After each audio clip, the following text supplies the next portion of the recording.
Welcome to BONN PARK. I'm Sara Geidlinger. And I'm Marshall Weidinger. And I'm Matt Weidinger, local musician. Welcome to BONN PARK. Welcome to BONN PARK. Welcome to BONN PARK. Welcome to BONN PARK. Welcome to BONN PARK.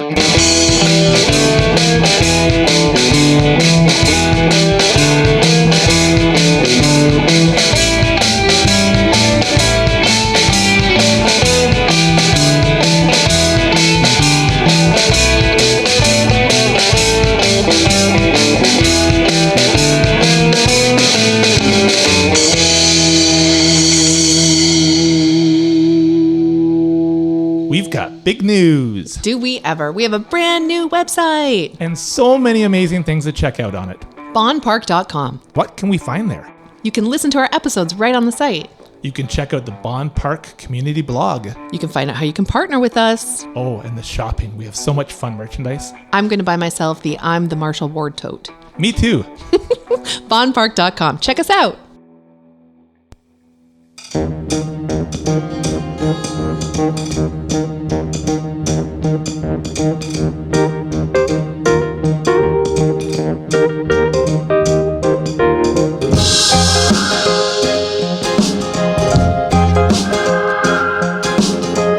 Expectations are running wild in the street, no sense of boundaries.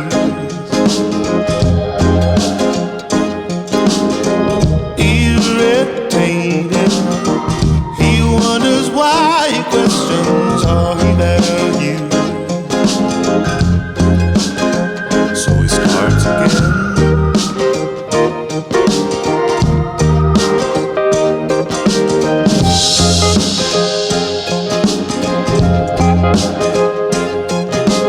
Look out! There's a storm that comes ahead.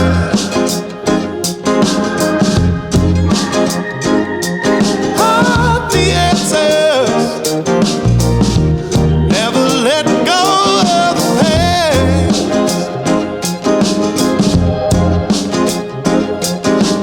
Wandering down the road to find the answers he seeks.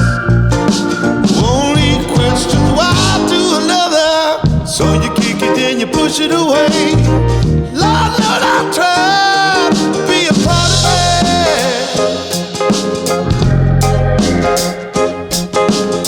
So you're thinking that you got it made. Lord, Lord, I've tried to be a part of it.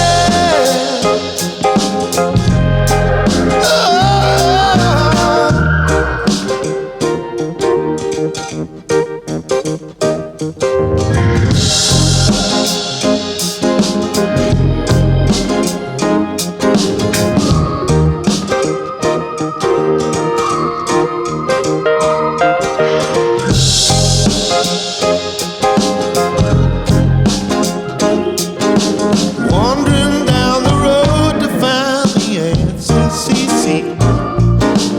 Only question why to another. So you kick it, then you push it away. Lord, Lord, I tried to be a part of it.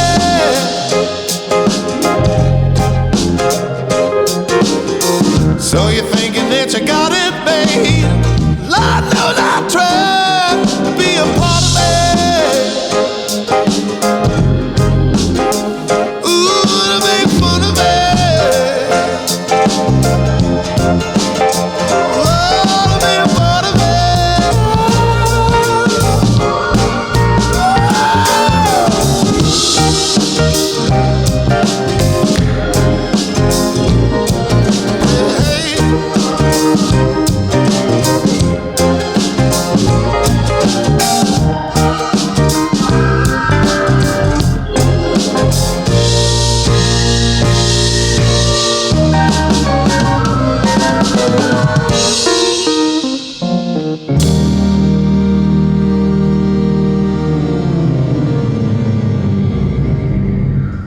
All right, we just heard the song Pushed Away. Matt, tell us about that song. That song, it's one of the songs I recorded over the COVID lockdown. And like a lot of songs, it just kind of starts with this little idea where I had this kind of drum rhythm idea and that kind of rhythm. And I just started building off that, and it just kind of spawned out of that. And it's one of the songs that I tried to play all the instruments myself. So took a bunch of stabs at it, and finally landed on something I liked. And that's kind of where it came from. Some of the lyrical inspiration, I guess, came from my own personality about getting frustrated with social things and feeling like, okay, I'm going to try to be part of something. And then, nuts to that, I'm just going to do my own thing and carry on like that. Matt, thank you so much for joining us today. We are so excited to talk to you. I'm just going to tell a quick story about how we got you on the show here. Yeah. So I've seen you play around town many times. Any Romeo Sex Fighter show that I've been to just blows the roof off of the place. I've seen you perform on your own. Marshall and I had just come off of watching Rock This Town, Betty Ann Keller's film. We saw you there. And then, of course, we're familiar with the Grand River Blues Camp, and which you've been heavily involved in, I believe. Mm-hmm. And I was at Long and McQuaid renting the bigger interface so we could do our Web3 Waterloo podcast in this past summer. And I thought, well, I know who that is standing at the other end. That's Matt Weidinger. Like, I know who that is. Yeah. So totally out of my comfort zone to be a creepy old lady and be like, hi, you don't know me, but I have this show and I'm hoping that you'll come on and talk to us. And you were so sweet. Right away, you said, no problem, reach out online. And we set this up right away. So thank you for being so receptive to my awkward hello. Oh, my pleasure. I'm usually the one giving the awkward hello. Yeah? So it's not easy. I mean, but when you're in a place like, you're in like a common place. We're there for a reason. Mm-hmm. We're both there for a common reason. Yeah. We know what we're doing there. There's nice people. Everybody at the desk knows who we are. And we think like, we're not just running into each other in the middle of King Street on the other side of the shop. Yeah. We're like, you're basically captive and you have to listen to what I have to say. Yeah, we're part of the same team because we're in the Long McQuaid, right? Exactly. We're all part of this this club because we're in there. So thank you again for being so receptive. Thanks for having me. Yeah, we're so happy to have you here. Tell us a little bit about your journey in terms of music as a path for life. Okay. Yeah. Started in day one. Day one. I remember being in my crib. Birth. Birth. That's it. Yeah. Well, like a lot of kids, my parents put me into piano lessons when I was younger, and I didn't have much of a passion for it. And one of the things that I kind of realized early on is that I didn't like looking at the sheet music, but I could hear what the teacher was doing and kind of play it back. Amazing. So then eventually she's like, oh, you're not really learning about how to read music. So I kind of stopped doing that. Mm-hmm. And then when I was about 13 or 14, I decided, okay, I think I want to play guitar. Because at that point, I started becoming more interested in music, and my dad would listen to classic rock and stuff like that. And I was like, okay, I like the Doors. I like Black Sabbath. Yeah. So I'm going to play guitar. So one of his friends started coming over and showing me a couple things, and I kind of took it from there. And I had a couple different guitar teachers, and then I got into high school where there was an actual music program, because there was really no sort of music program in elementary school where I went. It was I don't think there was anything. Which high school did you go to? I went to St. Mary's, the new one, Yep. wherever that is. Over there. Yeah, I'm over pointing. there. I'm wildly pointing in this direction. Yeah, it's East. directly under the Earth's sun. And then, so they had a good music program. Yeah. So I learned to play saxophone and kind of realized, okay, there's a lot of guitar players. So I'm going to go back to playing some piano because I think there'd be more opportunity. So through that, I kind of met some other musicians and went, okay, I can kind of, and also like listening to music like the Doors and stuff. I was like, okay, there's cool keyboards in there. I like that kind of stuff. So from there, branched out and started playing saxophone and back to piano and picked up the bass and just started kind of realizing, okay, I want to learn a lot about all this stuff. And at the same time, one of my friends from elementary school who went to the same high school with me, started hanging out with him more. And his mom is Cheryl Lescombe, who's in town and fantastic singer, songwriter, toured with all these great artists. So she realized I had this passion for music and started suggesting I go out to this Wednesday night blues jam at Bobby O'Brien's, where people could get up and play and try things out. And Nerve-wracking. Oh, it was. The best part of that is my folks, I don't know if it's still on some old digital camera, but they have a video of the first time I got up and played. Oh, that should be on your website. It should. And the best part about it is I had picked a song and I had told the band it was in a different key than it actually is. So sounds like me. We kick in and it's rocking and I come in hot and it's just clashing and wrong. And I'm telling the guys, no, stop, we got to start over. So that's the first moment on stage, is this feeling of, oh God, I'm dying. Like, this is not how I wanted this to go. Do I push through or do I correct? Yeah. And there was no pushing through. No, I didn't have the musical knowledge to go, oh, just slide that up. Right. And then there I am. So, but yeah, through that was a great opportunity to get on stage and actually play with professional musicians.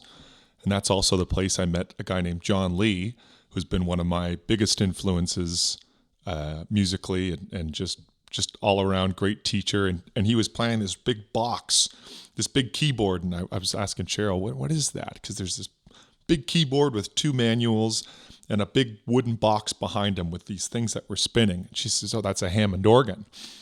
And you said, I'm in love. It really was. And I'm going, oh, that's cool. And so, and having gone back to playing more piano, I realized, okay, well, I know that sound. That sounds like Steppenwolf, and that sounds like Deep Purple. So I started talking to John, and through that, I'd meet him at the bar sometimes in the afternoon, and he'd show me a couple things on the organ, and it just kept growing. And that's how that was one of the big things for me, because Hammond organ is one of my greatest passions in life. And that was where it began. So that's kind of where things started. And from there, meeting more musicians and networking and in the middle of high school, starting to go out and play some gigs and getting into that. So yeah. And then once I got out and started playing gigs, it was, okay, what do I need to do to, how would I put it? How can I work more? Like what is valuable out there? So that's where I started playing more bass and going, okay, I really want to play keyboards, because out working as a musician, I can see there's lots of guitar players, but I don't see too many piano players. Don't see that many bass players or people who can go back and forth. So it's kind of where I set my sights on that, doing a bunch of different things. Very smart, because most dudes just be like, oh, I'm going to be the best of the guitar players, and we'll see how that goes. Yeah. And which also, is very hard. Cheryl, who I mentioned before, was also very adamant that I start singing, because I didn't want to sing at all. And she's like, you got to sing. Can you imagine if the world didn't have your singing? We're grateful for it. Oh, I appreciate that. I'm grateful for it too, because I don't know what I'd be doing without it.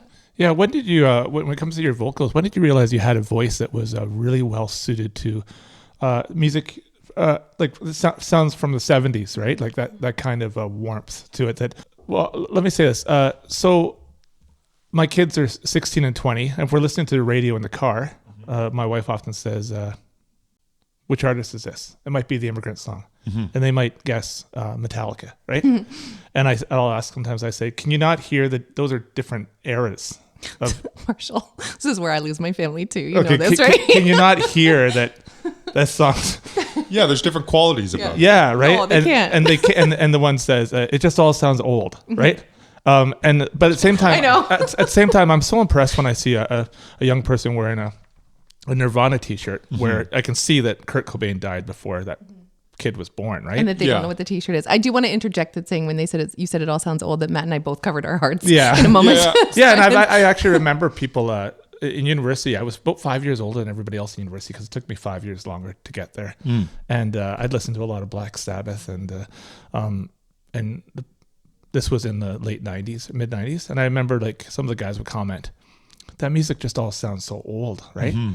And then I'd say, yeah, that's the best music, they're from. Yeah, and why is that a bad thing? Yeah. Is Casablanca a bad movie because it's old? No. Yeah. No. But I realized they're hearing something that doesn't resonate for them there, right? Well, but clearly you, at an early age, you could hear something that you thought would also be a good fit for what you want to play, right? Insane.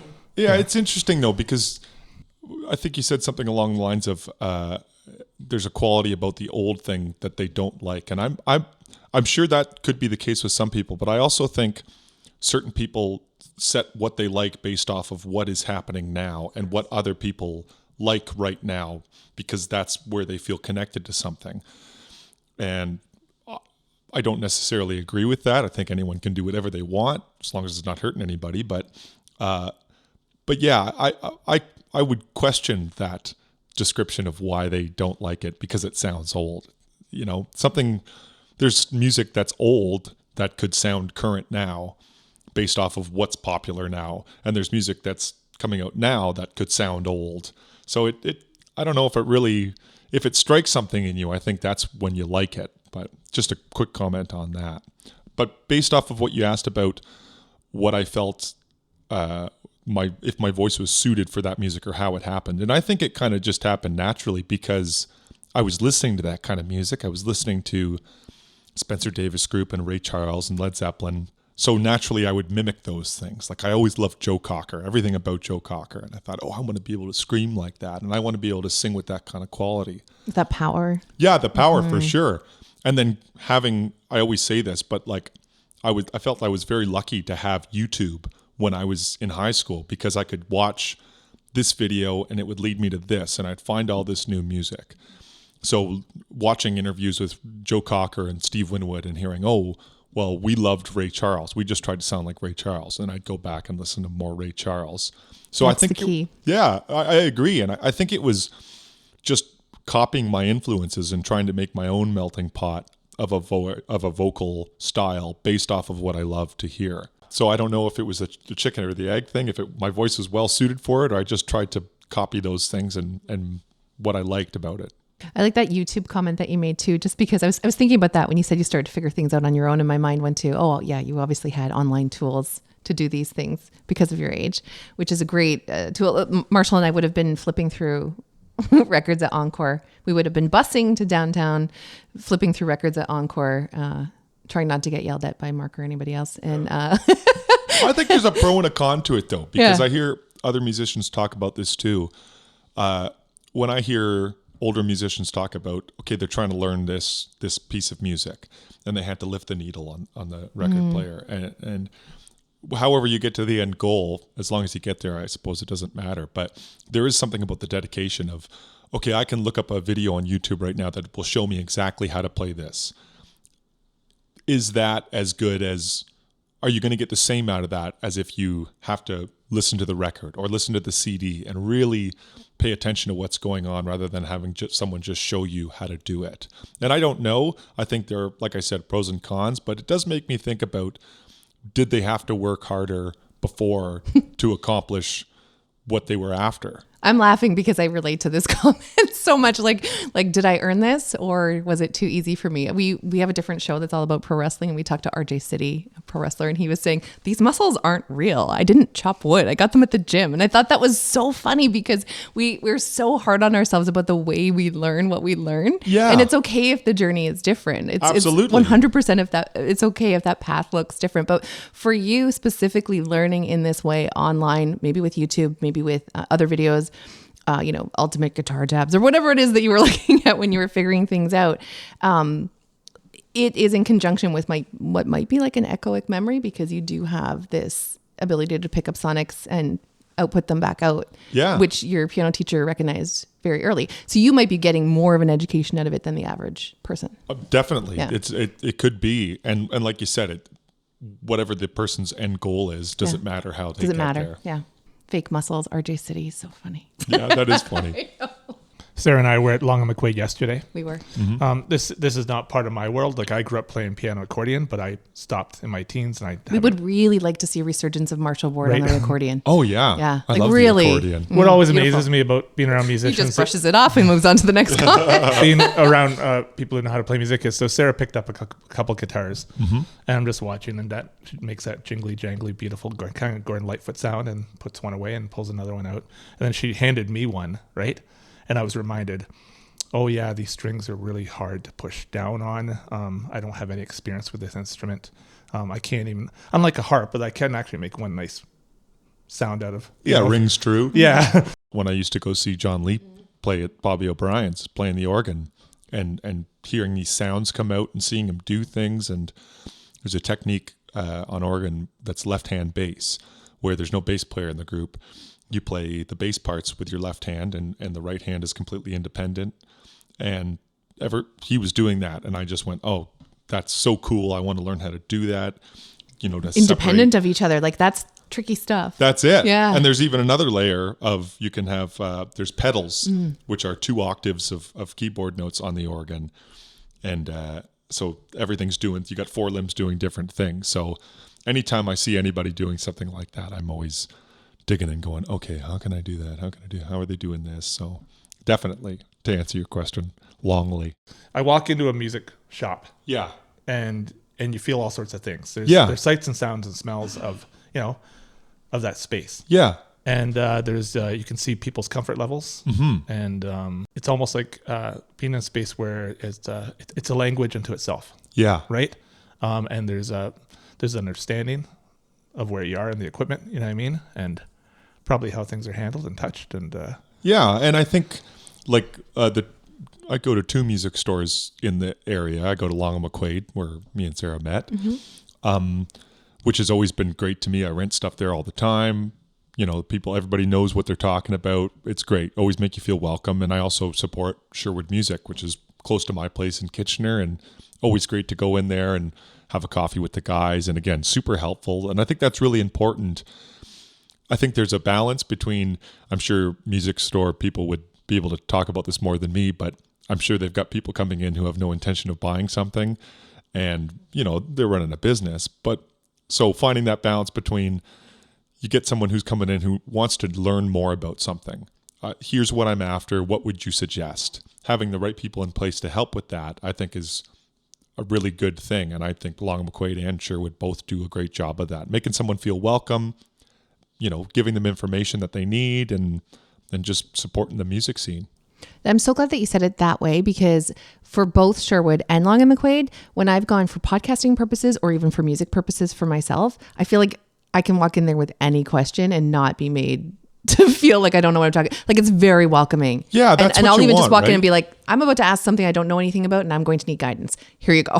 Yeah. I spill it out right away. Like, I need your help. Because nobody wants to feel like they're No. going into a place and like, oh, this person doesn't know what they're doing. It's Yeah, like, then I'm not going to buy your guitar. absolutely. Or support your store. But Exactly. yeah, to lock that down and make someone feel like, no, there's no stupid questions. We want to help you accomplish what you want to accomplish.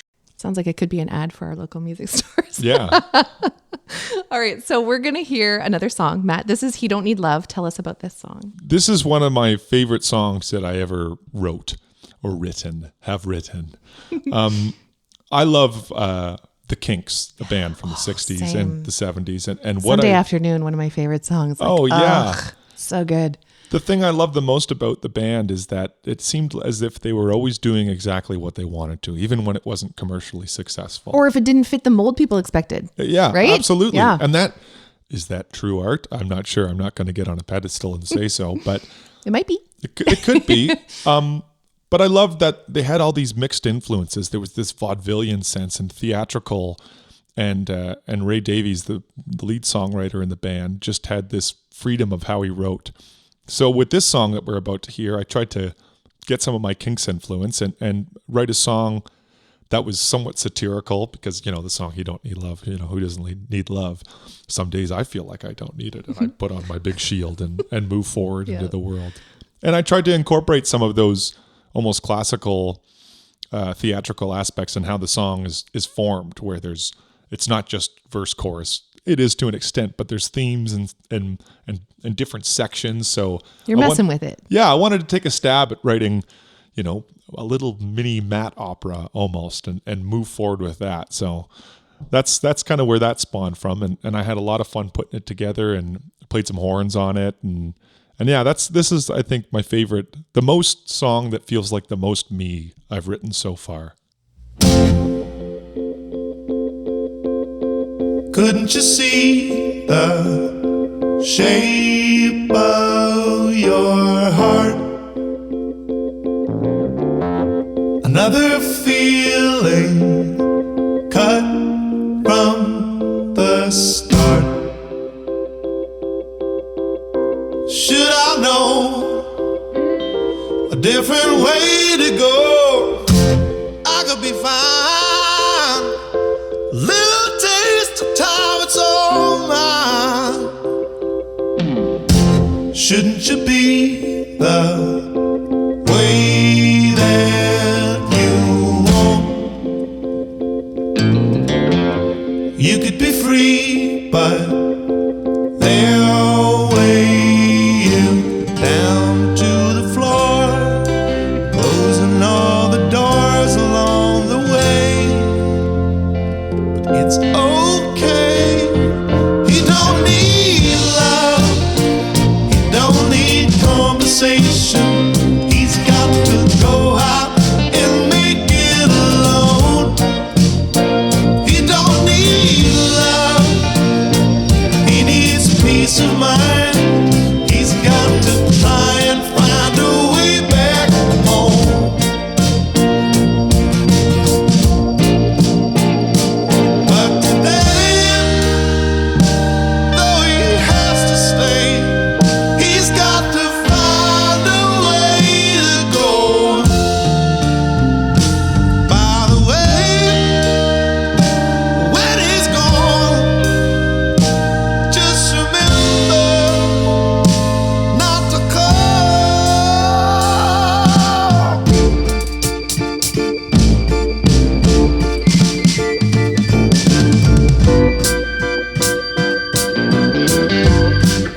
in your mind. Oh, the empty town, everything's fine. Everything's not fine. I don't care if it's me. I'm not the type to see what's in my way. But who's to say he don't need love? He don't need conversation. He's got to go out and make it alone. He don't need love. He needs peace of mind. He's gonna try and work it out on his own. He don't need love, but he needs conversation. He's got to go out and make it alone. He don't need pride, boy needs time. He's gonna try and find a way back home. He don't need love.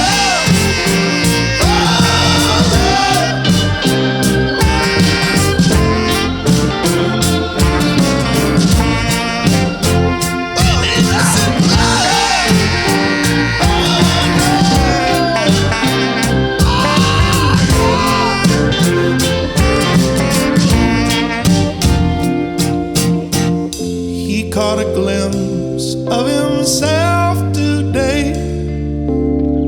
Oh, what a pity I've become. He took a look at the world today. There's nobody out there.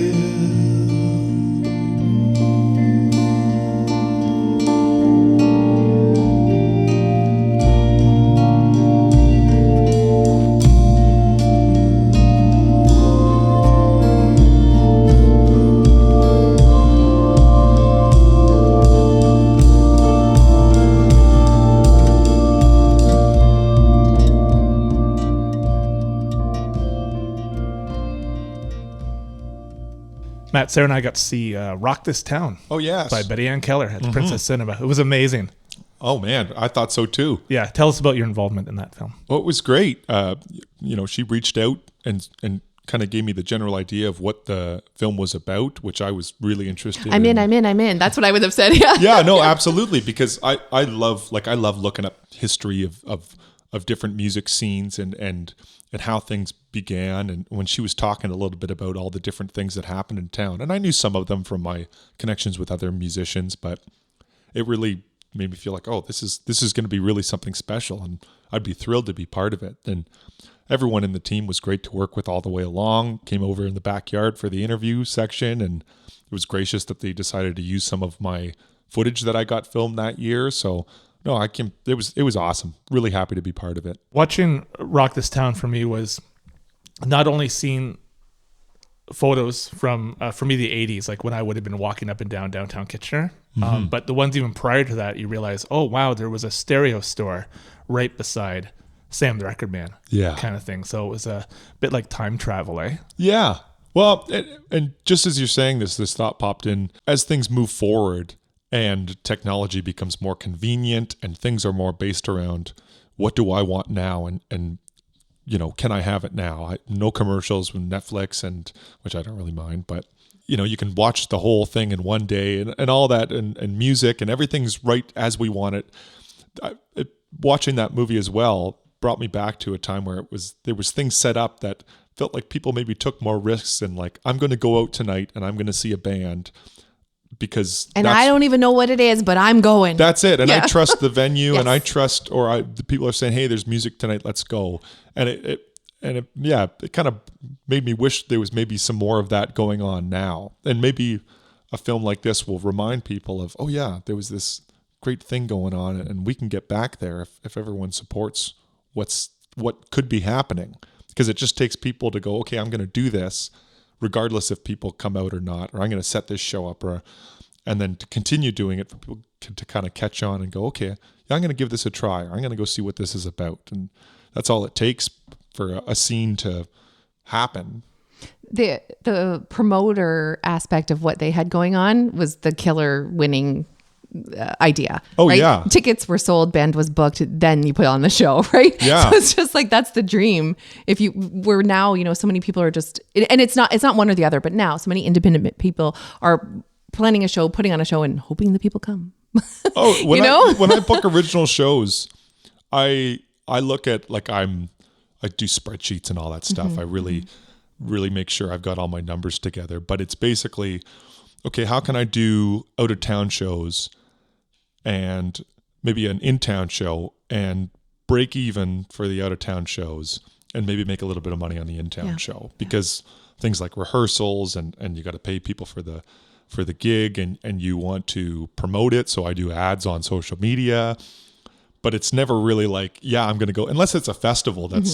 But for just putting on shows out of town, it's not really a money-making venture. No. It's like, I want to play my tunes. I want to do it for people outside of town, trying to build something, but it's really an investment unless you've got some record support, which I don't even know if that still happens. Does it? I don't know anything about the business. Side show we'll get into and start talking about that stuff. Yeah. Marshall and I often talk about how we lament and grieve the venues of our youth. I think we talk about it almost every day that we're hanging out. Maybe. The volcanoes and the station, and you've been to stages. I never set foot in there. There was like, I could smell testosterone from the door. I just never walked in. This is a scared young girl. I did have a fake ID, but that ID was so I could go see live music. It wasn't to drink. So that's what a nerd I am.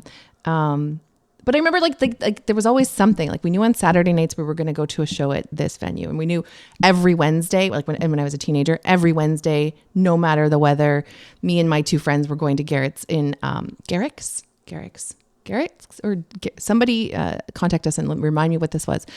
It was like a row of white houses downtown Kitchener by the market at Scott Street, where the market used to be. It's between where the square is and where the market is now. And it was this house that was a bar. Renee was the bartender. Hi, Renee. And Paul McLeod would play every Wednesday night. Oh, yeah. And we were fucking there no matter what. Front, sitting there, tipping a little too heavy because we weren't big drinkers, just sitting there and listening. And like, we lived for that. That was our Wednesday night. We lived for that. I don't care how long you played, which, if you know Paul. Oh, I watched a video of Paul this morning. It's almost 4 a.m. Let's all go home now. I did. Yeah. Yeah. Paul. I could talk for hours and hours about Paul. Also, just put my hand over my heart. Yeah. He's just, somebody posted a video of him at the boathouse. Someone posted a solo one, him doing Wondering Where the Lions Are, and then one with Sex Fighter as well, where I could tell, because I know the guys, that they were in one song, and then Paul looked over and they just kicked into another song. You're coming with me, whether you like it or not. But I used to go see Paul at the boathouse, and I would just be like, he's the thing. Like, I feel the same way watching him play as I did watching videos of Led Zeppelin or any sort of great artist. Like, it was something special. He's got that thing, and I can't look away. And beautiful. There was nothing else like it. No. Really. Yeah. So missed. Yeah, downstairs at the Walper. Yeah. Oh, yeah. We also did that. A lot of that. We did Monday. Well, Paul had a Monday night gig at the Jimmy Jazz. Yeah. So I did that with him for a year or so, maybe a little bit more. Yeah. And that was like one of my greatest learning things, because he would. So generous with explanations. Oh, yeah. Like. But at the same time, Yeah. it was like, he'd go, okay, I trust you. I'm not sending you any songs. Yeah. Just come along. And you got this. And Paul was so strong playing by himself that I could just, I'm just going to hold a bass note down on the organ and add some reverb, and then just build a little bit of a foundation. He doesn't need a foundation, but like add a little bit of color around what he's doing. And it was just like, Magic. This is great. Yeah. Those were awesome times. I did not get to see this, but my friends from my teenage band did. At Forest Heights High School, one of the first times, this legend has it, one of the first times that Paul got on stage to play in front of the school, he walked up to one single mic with an acoustic guitar and played Ace of Spades. Oh, yeah. It's not even coming out because I'm laughing so hard because I can picture it. Ace of Spades. And like I feel, because I've spent so much time watching Paul play, I feel like I have built that performance in my mind, and I know exactly what it would have looked like and what it would have sounded like. Yeah. Some of the greatest covers and mashups and absolute twisting of songs that I ever heard came from that man. Yeah. Yeah. Like Paul's version of Tribe Called Quest, Problem or 99 Stories. Yeah. So good. Yeah. So good. So what you want? Oh God. I only ever had one conversation with Paul. It was sitting at a bar, and it was all about Frank Zappa's music. And you can't just chat with anybody about Frank Zappa's No. music. And No, nobody You got to wants. show your Nobody membership cares. card. Yeah, Yes, you we're do. gonna talk about You do. hot rats and lumpy gravy and My name is weasels Andrea. rip my flesh. Yeah, and it was such an interesting conversation. And I don't know if I've ever had another conversation with anybody about Frank Zappa's music like I did with Paul. Yeah. And he always made you feel like you were The only person in the room. Yeah. Yeah. Absolutely. looking you right in the eye. Yeah. And, yeah, you're involved in that. Is it a blues band camp? Yeah. Yeah. Tell us about that. Yeah, for lots of years. I actually started in the camp when I was 16 or 17, put on by a bunch of local great musicians in the Grand River Blues Society. Basically just a way to get the kids in a room, or the teens as it were, and get playing together and have some support from local musicians who are out there working, which I think is a really great thing, because not to say music teachers in general aren't out working, like they're doing their thing, but it's a different aspect to have a musician who's out playing gigs. It's just a different side of the business, right? So to have that influence for some of these young musicians, I thought was great, and it helped me a lot. Again, Cheryl was in that camp when I was participating as an attendee, and John Lee was there as well. So yeah, I was in the camp for a couple of years, and then I kind of got asked to, well, do you want to come and help out? And then from there, graduated to, okay, well, do you want to be a teacher? And it was awesome. It was always such a busy week because it's the week leading up to Blues Fest. So there's always like Excitement. 3 or 4 shows that weekend to play. So planning rehearsals, and then you're at the school for the majority of the day, teaching the kids and helping out. But I think it's a great thing. I was really happy to be a part of it. So Matt, what are you working on now? What is coming up? I'm going to keep trying to pick away at, like I said before about some of the songs we've listened to. I did a lot of that stuff over the lockdown, where I decided, okay, I'm going to turn the basement into a studio. I'm going to see if I can record music and play all the instruments on it, learn how to mix it and all that stuff. So I've got this back catalog of songs. Like I've released a handful of them, and I don't know if it's worth doing physical copies. My heart says yes, but my bank account says, I know. Maybe. So I've been trying to put songs out one at a time and maybe put those together in some sort of compilation. But the goal is to just stay regular with that and keep putting music out, learning more about recording video stuff at home. Basically just trying to figure out how I can do what I want to with my music and learn as much as I can about, okay, in the past, I've hired people to do video, which always turns out fantastic. But unless I'm getting a grant, it's expensive. And time consuming. Yeah. So if everything can slowly get better, if I can start and go, this recording didn't turn out nearly as I wanted it to, but it's almost there. But I keep going and I do another one, and it gets a little bit better. And then I think about, okay, well, what's that going to look like in a year? What's it going to look like in 5 years? Same thing. It's like, I shouldn't be playing the drums. There's plenty of great drummers I know who could do a way better job than me. But I got this thing in me, and I go, I want to learn how. I know I can learn how to do it. It's just time. Everything's just time that you put into it. So if I just keep working at it, all the stuff will slowly get better. And I'll look back and go, remember when it was there? Because now it's here. So it's kind of a broad answer to your question. No, we like those here. This is what we do at BONN Park. Excellent. Well, I just want everything. I want to learn more and keep doing things myself and just figure out how I can keep improving and learn also when it's time to ship something out and like, okay, someone else should be doing this. But a lot of it, I think I can figure out how to do and just keep doing that, making music that I love and navigating the music business safely and soundly and keeping my head together. Without putting up that protective shield that you mentioned earlier. You don't need love. Yeah. Well, that's kind of fun. Yeah. There's two sides to that. There's also, I do agree that you can't have the shield up all the time, but when the shield comes down for too long, sometimes you can find yourself you find yourself in a place where, how did I end up here? Yeah. So the balance. Can you take us out with one more song? Yeah. It's another one I recorded over the break. It's a song called It Ain't Easy, which was just, I feel like a good statement for anyone, because what's the saying? You can't measure someone else's suffering against your own, you know? So I just felt like I woke up one morning and had this idea of like, damn, this is like, I'm having a hard time, or like, I'm pissed off. And this is what I'm trying to accomplish is not easy, as simple as it may sound. And then I just wrote words around that and wanted a song that was just driving and felt good and fun. So that's kind of how that one came together. How does lyricism happen for you?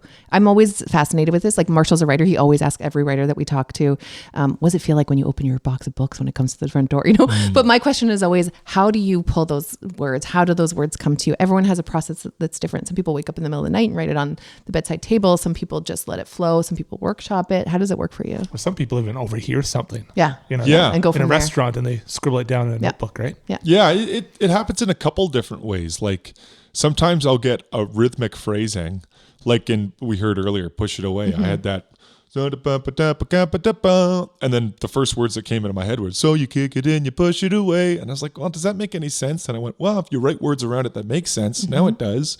So sometimes it'll happen like that. Sometimes I'll hear myself thinking something, but you know, I know what you mean. Yeah. I've got one of those. She's good sometimes. yeah. Yeah. So a phrase will come into my head and I go, oh, that's the best way I've ever described what a feeling into words. And then I'll write that down. I got books and notes scattered all over the house like a madman, and then I'll build off that. And sometimes it was just, I'm going to get all this out right now, and then that's going to be it. I'm not going to come back to it. Sometimes that's worked. And lately I've been trying to go, okay, can that get better? Like, here's what you've started with.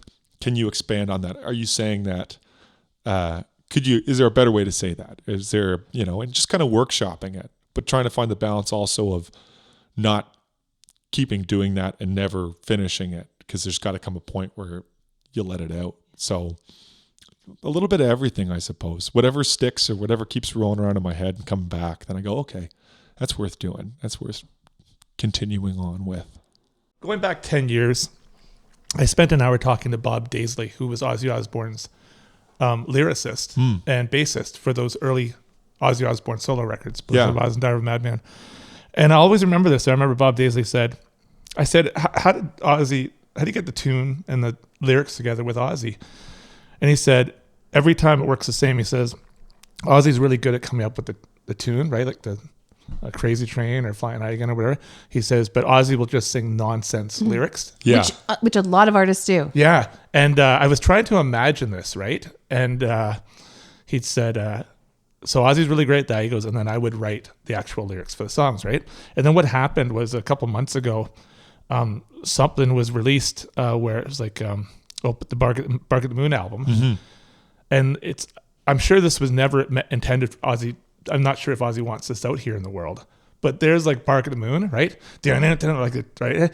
Yeah, babe, we're gonna fuck all night. Like everything's just about fucking, and he's all he's doing is he's throwing out words that are nonsensical, and some of them are really funny. Yeah. Mm-hmm. But anyways, I got to hear it. I was like, oh, that's what Bob Daisley was talking about. That's how those songs are crafted. But I thought to myself, I wonder how the artists feel about that being out there. There's this ridiculous entire Bark at the Moon record available on YouTube now to listen to, with just completely nonsense lyrics.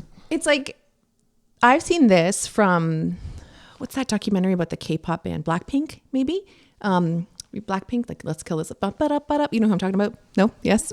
Anyway, we won't leave it in the show. But there's a documentary about BTS.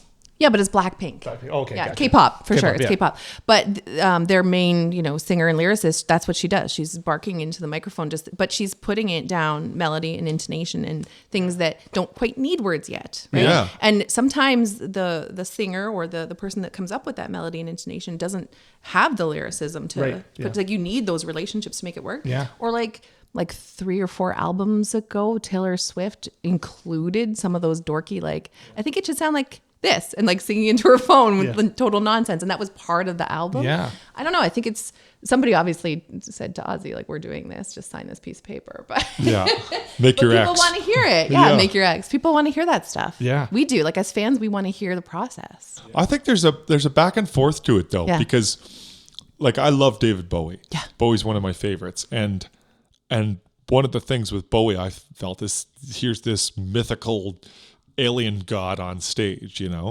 and that goes into an artist like that, I think, where if they finished their set, even in the early days, and he just was Ziggy Stardust on stage, you know, and then the patrons come around the corner and he's eating a club sandwich on the break. It's like, well, would that, you know, and that's a silly example. But no, but we talk about this on our other show about wrestling because it's kayfabe. It's like you don't want to see, if you go to a play or a musical, you don't want to see the cast in costume in the hallway having a drink. No. Right? You need to keep that magic, the suspension of disbelief. You need to keep that alive. it's one of the hard things I have with social media too, is that, how real do I be? yeah. And I just try to keep it for business mostly. Yeah. But yeah, the way I feel like a lot of these people do well with social media is by basically opening their lives.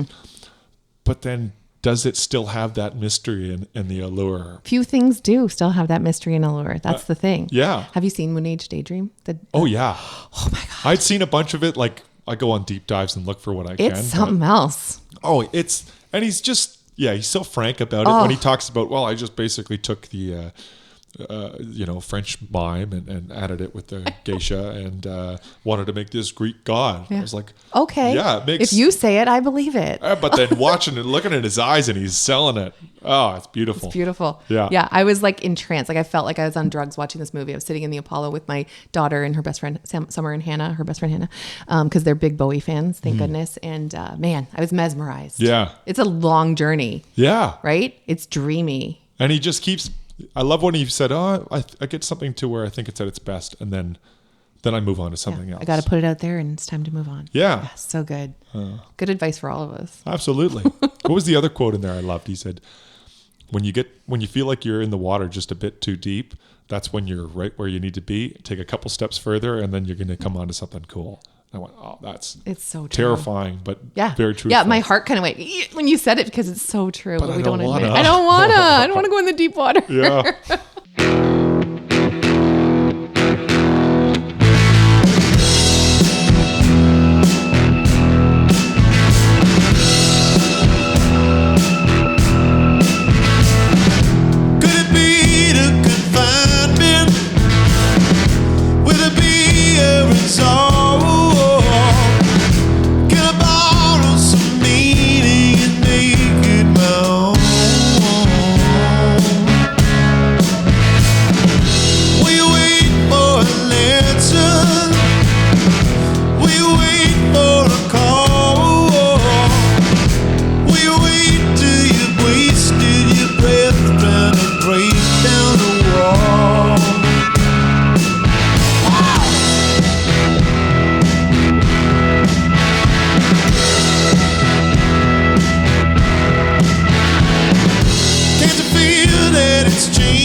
BONN PARK is made possible with the support of the Kitchener Public Library and the Kitchener-Waterloo Community Foundation. Our show is produced by Sara Geidlinger And Marshall Ward. with audio engineering by Sara Geidlinger. BONN PARK's original music is by Alan Lung.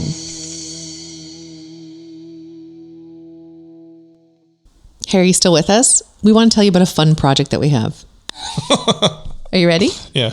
We have another podcast called An Unscripted Spectacle, Wrestling with Wrestling. Here's Colin Hunter of Kayfabe News to tell you all about it. Welcome to An Unscripted Spectacle, Wrestling with Wrestling. I'm Colin Hunter from Kayfabe News. Marshall is utterly obsessed with professional wrestling. Sara is utterly perplexed by professional wrestling. On each episode of An Unscripted Spectacle, Marshall and Sara talk with a different guest from the world of wrestling. Promoters, referees, journalists, and current and past stars of the Squared Circle to talk deeply about the strange magic of professional wrestling that has enchanted Marshall his whole life. Can they turn Sara into a fellow connoisseur of professional wrestling? She'll need some convincing.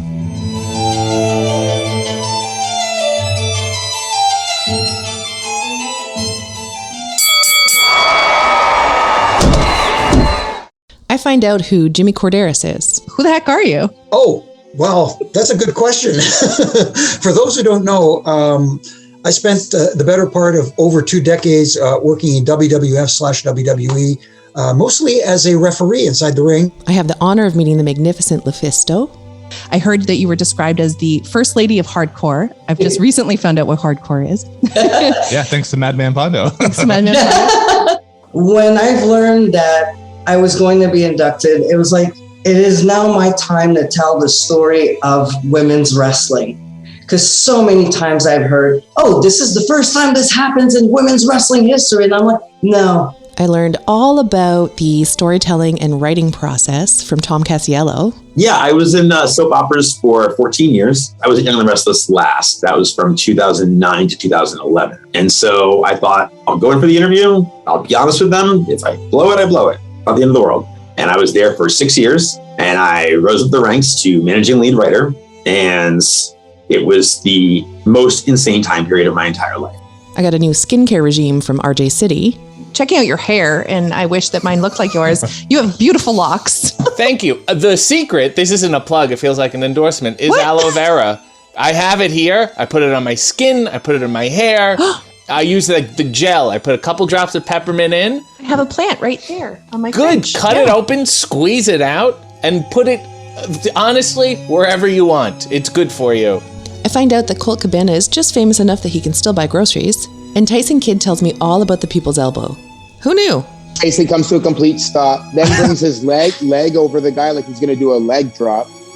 But the leg like keeps circling past the guy, and then he drops an elbow on the guy. Oh, and the elbow represents like all the people of the fans? Like he's been voted, he's going to drop this elbow? Well, like he started calling himself the People's Champion, and then that move just became the People's Elbow. And then there's also, as you know, there's the People's Strudel. What? Yeah. I mean, there's the People's Eyebrow. There's a lot of the people. Got a lot of people. So check out An Unscripted Spectacle, Wrestling with Wrestling. Available anywhere you get your podcasts.